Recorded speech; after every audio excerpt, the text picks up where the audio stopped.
Hey, what's poppin' everyone? This is the first video for my Forex course where I will be sharing with you the strategy that has allowed me to profit an average of 1000 pips every month for the past 18 months. For this video, I will be breaking down the trading sessions and how I use them to trade. Then in the next video, I will be showing you the setups to look out for within these sessions. And actually, that reminds me, everyone here is interested in trading, whether it's trading stocks or Forex. So hear me out.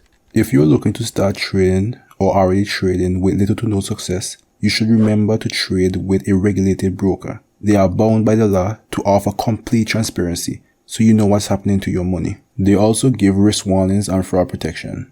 To make your search easier, I linked a regulated broker down in the description that even gives a $30 trading bonus once you sign up.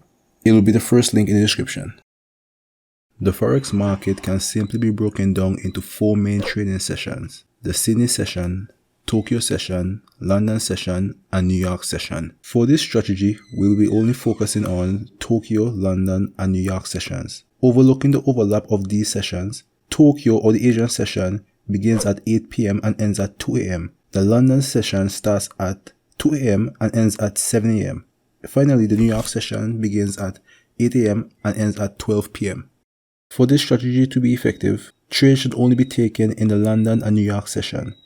The Asian or Tokyo session is only used to form setups for the trades in the other sessions. In the next video, I will explain these setups.